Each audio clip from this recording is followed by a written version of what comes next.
Hello, my name's Mabel and I'm 36 years old. I recently became the owner of a new luxury hotel that wasn't always mine. Today, I want to tell you about how that happened. Let me introduce you to the old owner of the business, my ex-husband, Calvin. Calvin and I met in college. We hit it off pretty instantly. We started dating shortly after we met and we just stuck. Calvin was everything I wanted in a partner, so I knew there was no reason for me to ever leave him. After we graduated, we focused on our own careers and worked really hard to make it big. I had been doing fairly well as I earned pretty well, and I was in a respectable position in my company. Calvin, however, was doing way better than me. He very quickly climbed the corporate ladder and found himself in a very high position in his company. It was around this time that Calvin asked me to marry him, and I enthusiastically said yes. We decided to have a relatively small wedding so we could splurge on a nice house for us. Now, I had more than enough money to buy my house and a big wedding, but I didn't want to dip into my savings. You see, when I was growing up, since I had about 4 other siblings, my family struggled financially.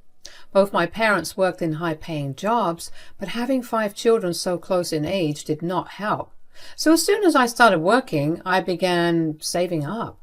I opened a savings account that had a high rate of return, and I have been religiously adding to it ever since then. I had built up quite a good amount of money by the time I got married, so even though I had the means to, Calvin and I both decided that it wasn't necessary to use.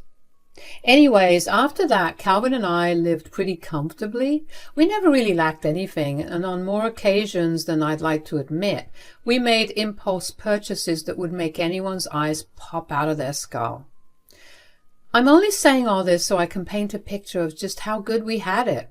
So I was very concerned when I began to notice how depressed Calvin was beginning to get.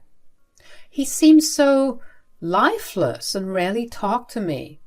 One day I finally managed to sit him down properly and got him to talk. "What's wrong, honey?" "I don't know. I just feel like I haven't accomplished much."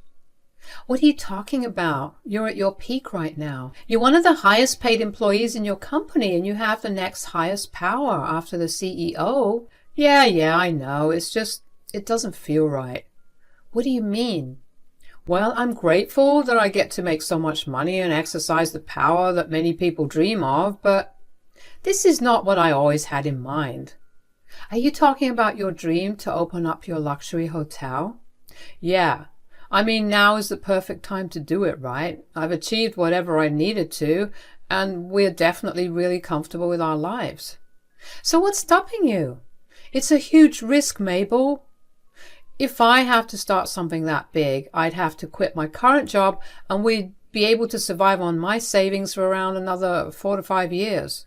That's only for our survival. I have no other means to fund the project." "Well, how badly do you want to start the project?" "Honestly, as soon as I can. But realistically speaking, I probably have to work another 8 to 9 years before I have enough money to fund it and allow us to survive comfortably." "Actually, you don't need to do that." "Huh? What are you talking about?" "You know how I've been putting aside money since I was 16? Well, I have a pretty large amount in my savings with interest and all. I could give you the money." "What? No, that's your money. You shouldn't have to give it all up for me." "That's nonsense, honey. There's no such thing as your money and my money. We're married and I love you. Just let me do this one nice thing for you, okay?" "I really don't know how to thank you enough for this." "Just be as successful as you can and be happy. That's all I want for you." I never had any big ambitions in my life, but I knew all about Calvin's big dream. It was the one thing he never stopped talking about back in college. He had seen all the big luxurious hotels in movies and TV shows and always wanted to own one of his own. Even though we got busy with our lives after college, he still brought up this dream of his every now and then. I should have realized something was wrong when he stopped bringing it up for a few months. But I was also glad that he opened up to me about it. I knew just how much it meant to me, and since I had the funds to help him out, I saw no reason to not help him fulfill his dream. It was even better to see Calvin return to his old self. Over the next week, we began planning how to get the business started. We decided it was best to have the money transferred to Calvin so he could easily make all the payments he needed to make. However, I wanted to transfer all the money he needed at once without seeming suspicious in any way. My mom, who is a lawyer, told me many stories about the banks and the FBI getting involved in large transactions. So I called my mom to ask her how to get around it. Hey Mom, how's it going? Hi sweetie, everything's going well, although I am super excited to finally retire next year. Work treating you badly? No, but I'm just too old to keep doing this. I still love my job and I'm grateful for everything it gave me, but my God, it never stops. I'm counting down the minutes to my retirement at this point. Oh, Mom, it'll be over before you know it, and then you'll miss it. Well, we'll cross that bridge when we get there. Anyways, was there any particular reason that you called? Oh, yeah, I was going to ask you if you knew how to withdraw or transfer a large amount of money at once without making it look suspicious. Large amount of money? Why? Well, since the start, Calvin has always had a dream to open up his own luxury hotel. He's been down in the dumps recently because he feels like he's lost all his passion and motivation, so I offered to help fund his project. Wow, that is very sweet. Where are you getting all this money from? You know the money that I've been setting aside for the past 20 years? You're giving him all your life savings? Yeah, I can't think of any better way to spend it. It'll make him happy, and that's all I care about. Okay, well, will you at least have a contract drawn up stating you as an investor? Contract? Why would I make a contract with Calvin about it when I willingly offered him my money? Look, sweetie, I've been a lawyer for 45 years now. I've seen a lot of things, and if there's one thing I'm absolutely sure of, it's that the world of business, especially successful ones, changes people, usually for the worse. So you think that Calvin will turn on me? How could you think that way? We've been married for 11 years now. I know I sound like a jackass, but it's true. I don't doubt the both of you or your relationship. You know I love Calvin like a son, but when you start seeing money, things start changing. People turn on their partners and families break. For your safety, get yourself a contract and make sure it states you as a main shareholder. I know you're not wrong, but it just feels so wrong. How will I even bring this up with Calvin? You just need to rip it off like a band-aid. I'm sure he'll handle it well. And if he doesn't, well, he doesn't get his project funded, at least as funded as he wants it. That feels like I'm taking advantage of him. It's a small price to pay to make sure you're covered. If you need me to write you that contract, just let me know. All right, just give me a few days to think it over, okay? I hated that my mom was right. I hadn't even thought of it that way. I lost a lot of sleep over the next few nights because I didn't know what was right. On one hand, I'd be protecting myself, but on the other, doing it would be like slapping Calvin in the face. I mean, I had just promised him that I would help him achieve his dream, and then I decided to backtrack a little. But eventually I decided to go ahead with the contract. I decided to get a second opinion from another lawyer, one that wasn't going to be biased towards me, because I knew them. They agreed with what my mom had said too, and also brought to light that having this contract would serve as a savior for both Calvin and me. My stomach was a mess that day that I decided to talk to Calvin about it. After dinner that day, I sat Calvin down and told him that I needed to talk to him about something. Hey, so I needed to talk to you about something. Yes, what is it? You know how I said that I would give you my money? Yes. Well, I was talking to my mom about it, and you know, since she's a lawyer and all, she implored me to make a contract with you about it. A contract? For what? Technically speaking, I will be an investor in your company, so I will need that written down. Why do you need all that? Do you not trust me? Of course I do. It's just that it's better to have everything in writing. All I'm hearing is that you don't trust me. If I didn't trust you, I wouldn't have offered you the money to begin with. Then why are you suddenly asking for a contract? You know that I trust my mom with all the legal stuff. I have always listened to what she said, and it's saved me a bunch. Hell, she's even helped us out of many sticky situations. Sure, but this is very different. This is you giving me something out of the goodness of your heart and then suddenly backtracking and adding conditions. Look, I don't know why you're making a big deal out of this. All I'm becoming is an investor. I want to hold 51% of the shares, and you can have the other. 51%? So you get to make most of the decisions? It's only fair, don't you think? I'm the one investing all of my money into this. Besides, I promise to never get in your way. You are getting in the way of my dreams. You will still be the owner of your business, Cal. I just need some credit for what I'm investing in. Plus, it's great on my resume. You're unbelievable. I'm sorry that I've caught you so off guard, but you reacting this way is only making me think that you had actual plans to do something behind my back. No, I do not. It's just the principle of things. When you ask me for a contract stating that you're an investor, it makes me feel like you don't trust me. Well, like I said before, I can promise you that it's not how I feel. Why don't you think it over for a couple of days? And what happens if I say no? I will invest in your business depending on how many shares you're willing to give me. I never expected this out of you, Mabel. It pained me to do that to Calvin, but I also knew that it was a much better option to trust my mom.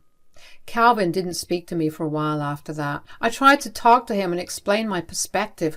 I tried to reassure him that it wasn't a matter of my trust in him, but just something that I was doing to ensure my security, which by extension became a security for him as well. Calvin refused to listen to me. Eventually, I stopped trying to talk to him and decided to just let him come to me whenever he was ready. Calvin didn't speak to me for the next 2 weeks. Those weeks were hell, because it felt like I was living with a roommate rather than my husband.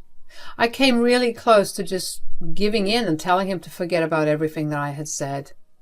But then Calvin approached me one day. He told me that he tried to find more investors, but no one was ready to take such a big risk.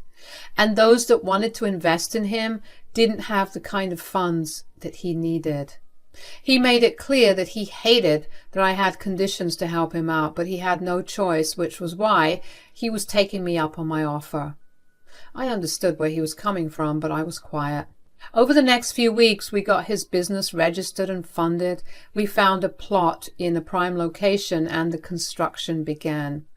The next few years were super stressful because we had a lot to supervise and approve, but all of that was worth it when I got to see the finished hotel.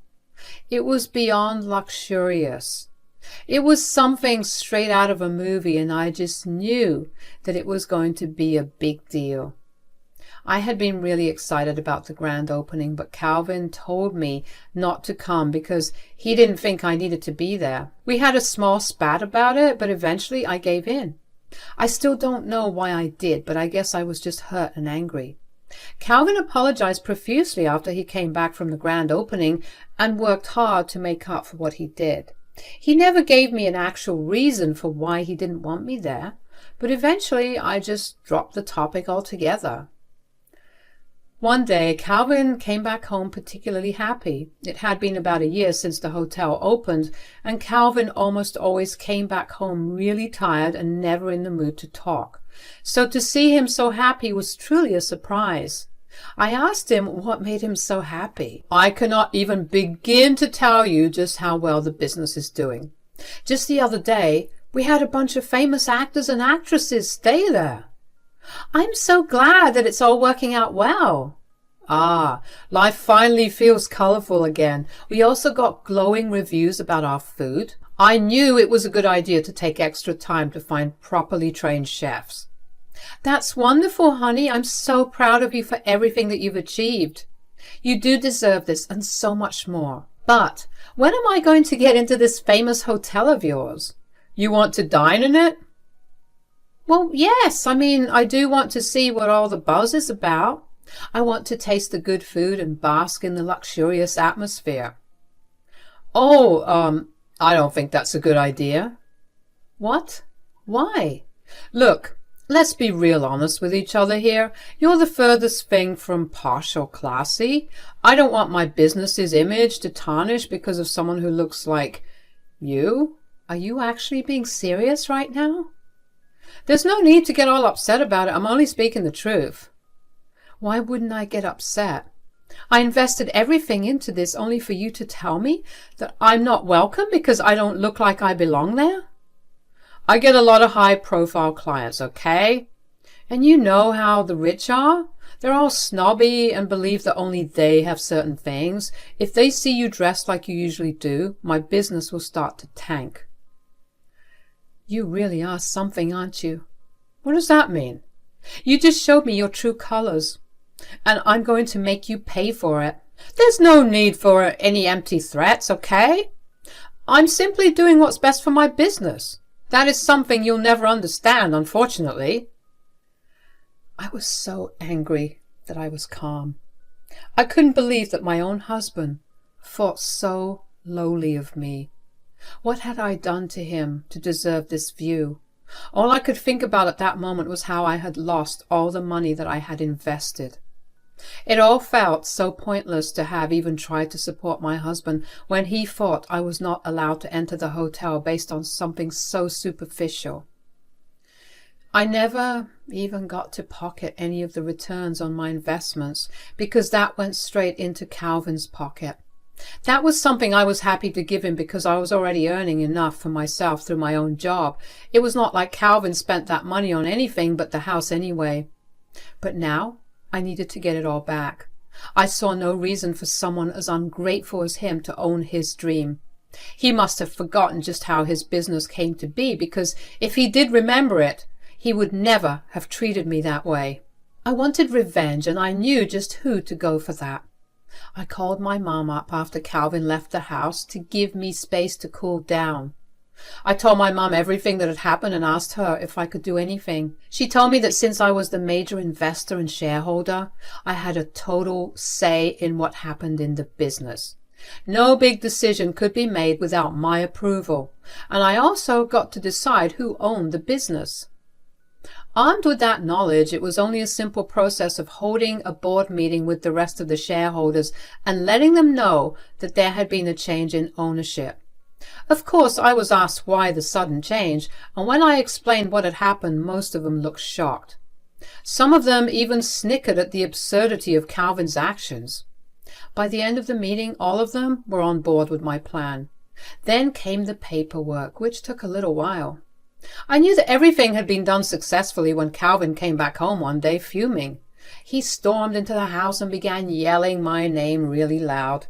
He finally found me in our bedroom. "What the hell did you do?" "What are you talking about?" "Don't even. I just got called for a board of directors meeting, and I got told that I was no longer the head of the hotel." "Oh, really? That's rough. How could you do this to me? You knew this was my dream. Some dreams are just not meant to be fulfilled. You threw me out all because I told you that you weren't fit to sit in my hotel. Tell me how you would have reacted if the tables were turned. I would definitely not have done this because that would never have happened. I take great pride in how I look, and I make sure that I look the part wherever I go." "That's true. You do look very much like the loser you are." "How did you even do this?" My, for someone who claimed that they knew what business was like. You sure don't understand how it works, huh? This is something to do with that stupid contract, doesn't it?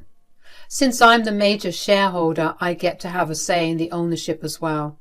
You insulted me, and I made you pay for it. If you think this business can run without me, you're sorely mistaken. I have created rapport with so many famous people that the business will crash the second they find out that I'm no longer in the picture. That's not something I'm too concerned about. I've heard all about your rapports. All you've been doing is irritating the guests and tailing them all in the hopes of making it bigger. In fact, it's because of this that the business is starting to fall. Now, with you gone, I'm sure the business will soar again. Who are you even replacing me with? Me, obviously. And I'm going to make it the most successful thing you've ever seen. And when I've made it big enough, I'll make sure to give everyone an entry, including you. Here, take these divorce papers and get the hell out of my life. Calvin tried to beg me more to take back what I did, but I was done with his antics. I had sacrificed all my hard-earned money to help him, and then he showed me his true colors. I was not going to let someone that selfish back into my life. Seeing the color drain from his face as he realized what he had done was the most satisfying thing that had ever happened to me. I took away the product of his hard work in the same manner that he had done to me. After that, a lot of things happened in rapid succession. First, Calvin tried to contest a divorce, but I let him have everything else he wanted but the business. He got the house, but the business was untouchable, as it was all mine. Then I got a lot of Calvin's family members messaging and calling me to tell me what a horrible person I was. The old me would have been really upset by that. But if there was one thing that Calvin taught me, it was how to stand up for myself. I gave them all the truth and presented them with evidence of everything. That only led to Calvin getting ostracized by his family because he had apparently lied to them all and told them that I had stolen the business. They were disgusted in the way that he treated me, and they made sure he knew about it. Many of them reached out to apologize, and in return I gave them discount coupons for the hotel. I'm still healing from everything that Calvin put me through, but I'm also finally living freely. The hotel's business is booming. Now that I've opened it up to a bigger demographic, I will forever be grateful to my mom for having much better hindsight than I will ever be able to have. But for now, I'm just going to enjoy the next chapter of my life to the fullest.